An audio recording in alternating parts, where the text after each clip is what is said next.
And hello everybody, welcome back to British Stand. Today, of course, we're going to be discussing the bit of it, not the full court case, of course, but just some of the disturbing details with regard to the Eppin migrant, or the migrant that was staying, or the illegal migrant that was staying at the hotel that sexually assaulted a 14-year-old girl. It's pretty horrible to see. Remember, this individual was in the country for 8 days before, of course, committing this attack. We've got some video footage of him on the day actually being arrested and crying to the police. So I just wanted to have a watch it with you all and sort of react. But whilst we are live now, guys, it's just another day in Britain. Really, it is.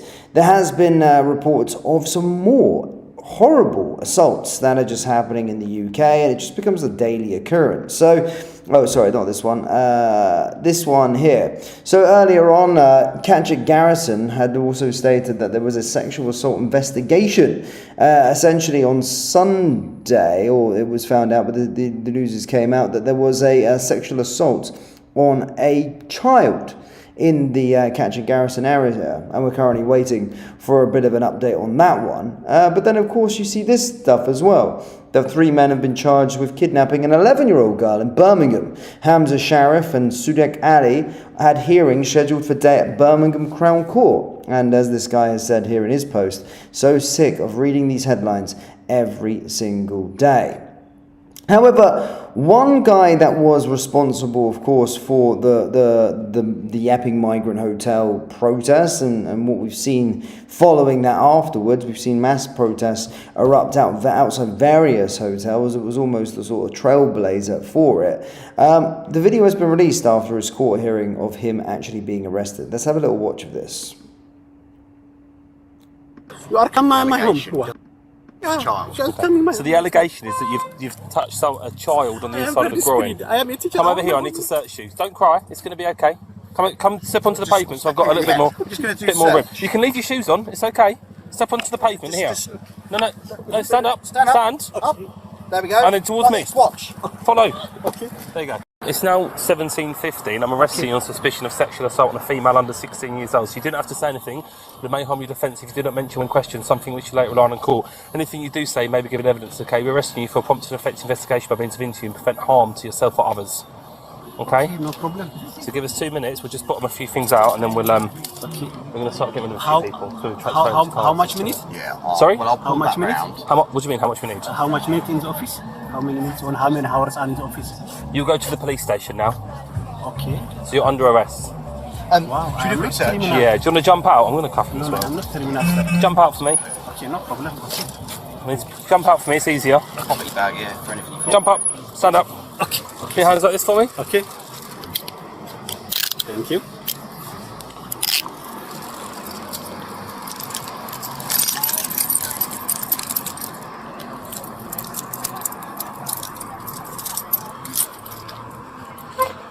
And just come and put step that in there for me, sir. Okay, she is right. Give me 1 second, I'll call you Yeah, back. is right. The phone Yeah, number. put that in there. The lady in blue. Yes, the lady. Yeah. He thinks it's She's the lady drinking, in blue. and I pass. Please call me. You are black man. You are coming, man. You are coming my home. It's a child. Yeah.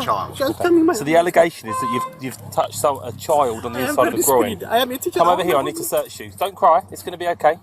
Come step onto the pavement so I've got a little bit more room. You can leave your shoes on, it's okay. Step onto the pavement here.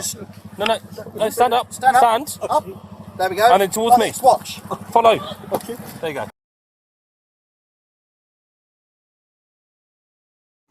So there you go. I mean, there's the footage there. I mean, he sheds tears for himself, of course, but of course not for that 14-year-old girl he assaulted. And as I said, this guy was in the country for 8 days. We've also seen the sort of court proceedings that have been taking place. And look, some of the details are absolutely disgusting, quite frankly.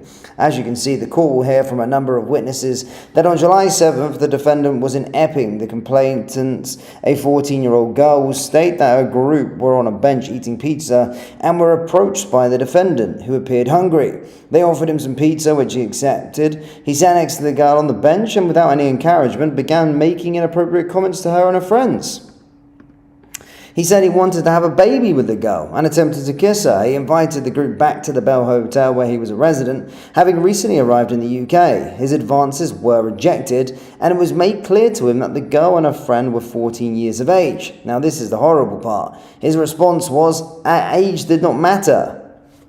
The court heard the girl and her friends then got up and walked to Tesco, with Mr. Kabatu then following them. He also then forced a girl and a boy who sat in between on the park to kiss each other, and he got sexually aroused by them, the pair, doing that in front of him. Now this guy here is an Ethiopian migrant. Now we already know it. We know the outrage that it's caused. But as I said, I keep hearing these individual stories similar to this coming out in the UK on a day-to-day basis, which I'm sick to the back teeth of seeing.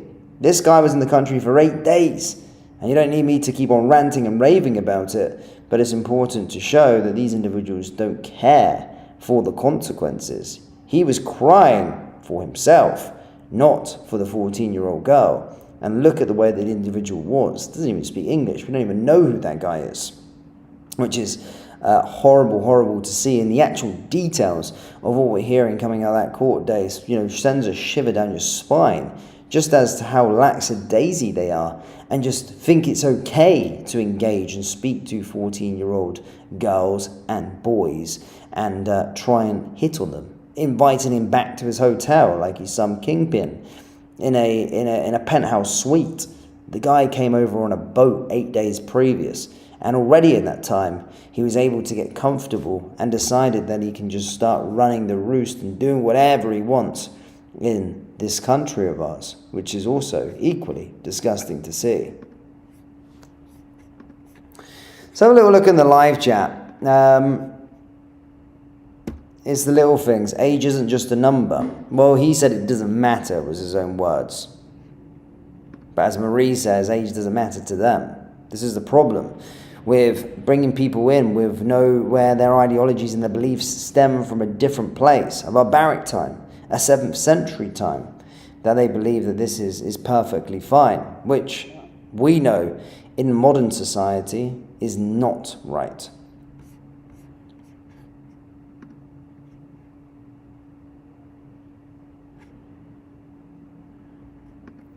And yet they want the Bell to stay open. Well, Labour have, of course, sludged their appeal for the closing of the hotel. They are fighting as hard as they possibly can to make sure that the Bell Hotel does not get closed down. They're the one appealing it, despite the public unrest in Eppin, despite their own council wanting to put it down, despite, the court saying that it should be shut down. Labour are the one that want to keep it open and are appealing to do so. He knows once he's crossed the border, he's here for at least another 4 years while his asylum application is processed. Exactly. Well, I spoke about, we've seen the news with regard to the Reforms deportation plan.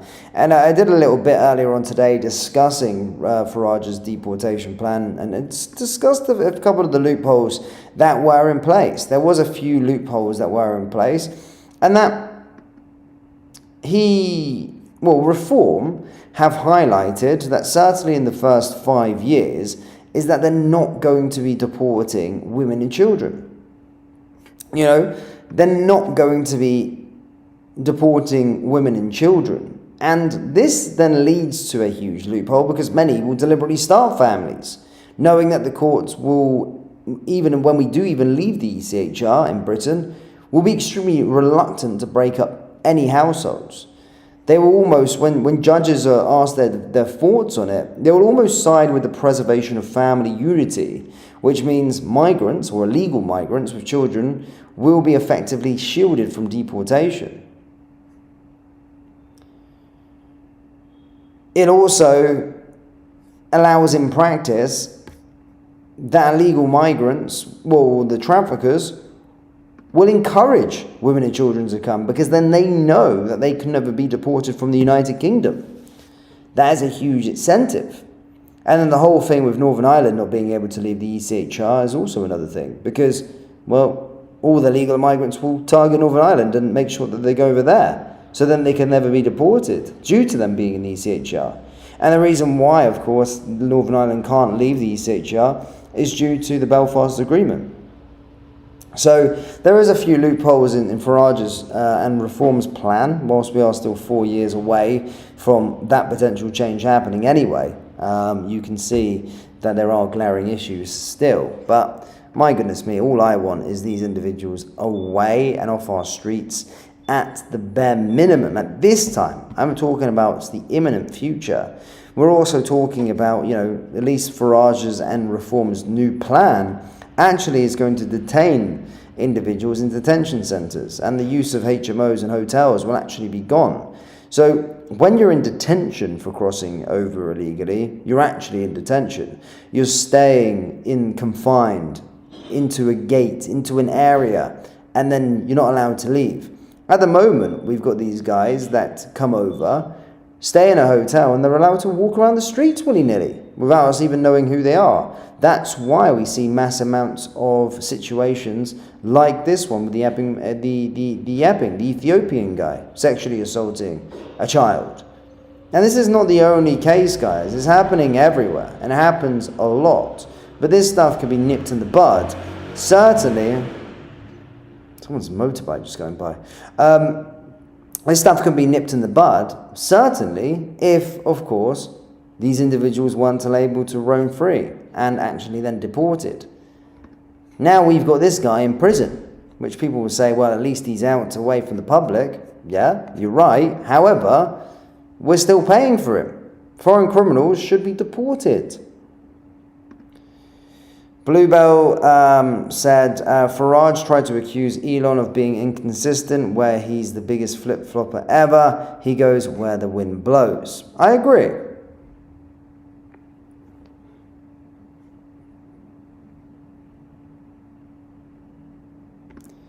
Why are they telling him not to cry? He's not a baby. Deport him.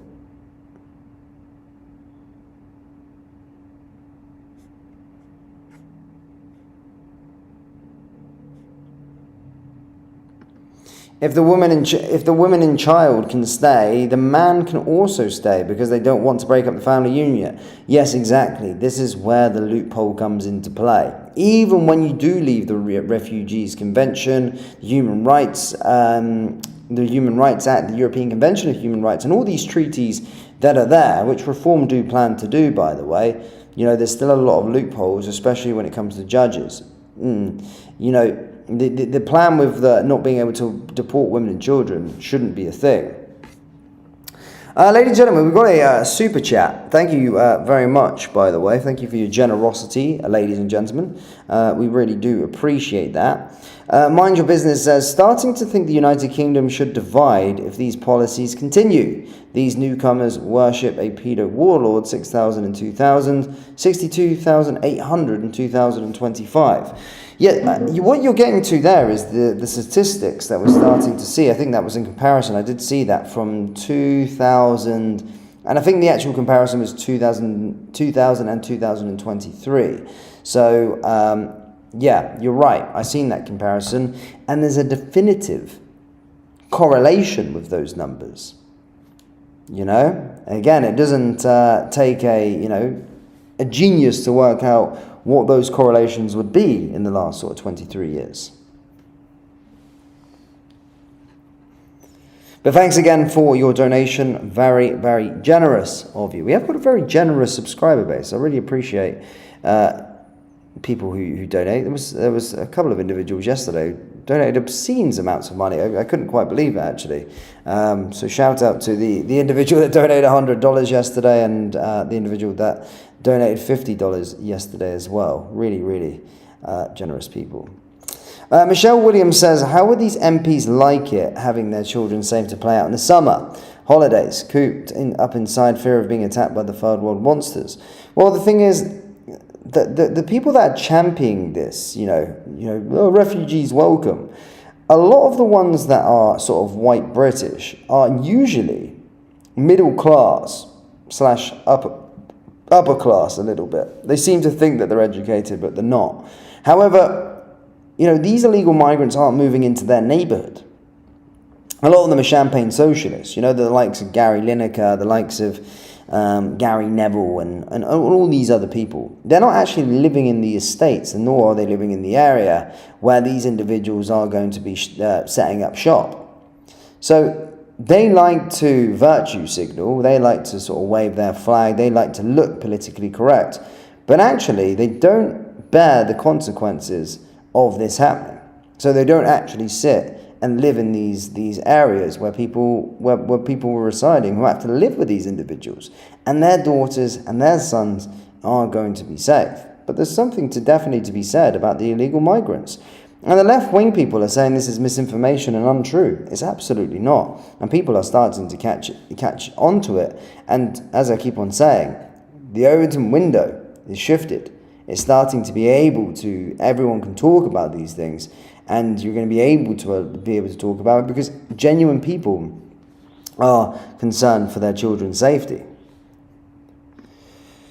Carlos says, send the illegal boat people back to France. As soon as they are caught, eventually they'll run out of money to pay the boat gangs and it will stop. Tow the boats back.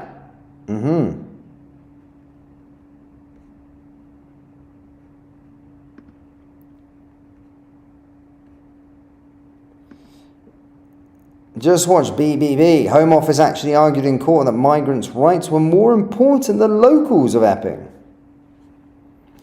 That's what you're up against, unfortunately. Who? I always say it every single day. These individuals come through 16 safe countries. They can stay in France. There's no war in France, but they choose the economic benefits because we're a soft touch.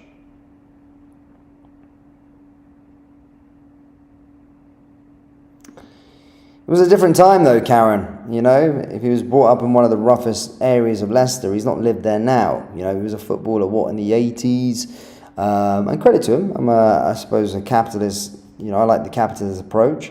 And he bettered his life. But he shouldn't be trying to push the crap onto the other people.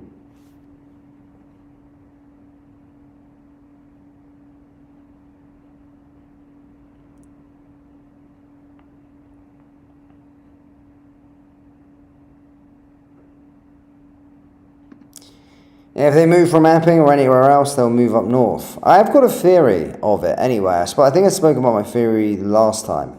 And this is where things could get really dangerous and really, really scary. I think eventually, due to all these mass protests, the Labour government are going to be pushed into a corner, right? And they're going to realise that actually hotels need to be shut down, which they'll do. And instead of detaining and deporting these individuals, they'll actually put them into HMOs.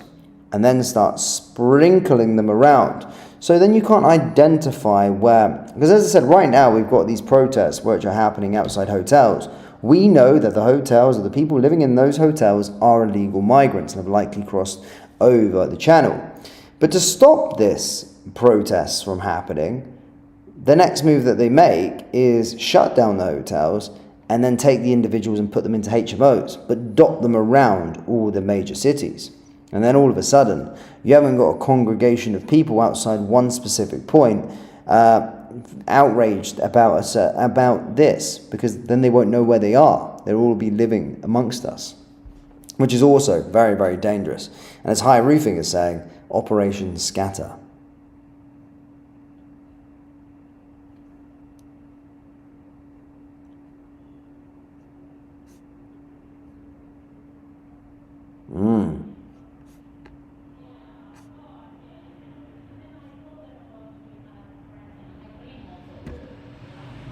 No, I like that one, T1000. Big difference between education and intelligence. Exactly.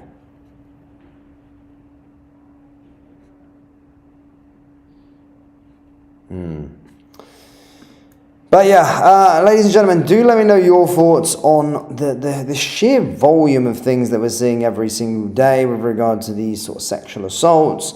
Also, let me know your thoughts on this guy's in particular story, this Ethiopian guy, and what's happened in court proceedings with him, and you know his reaction to him getting arrested following assaulting a 14-year-old girl.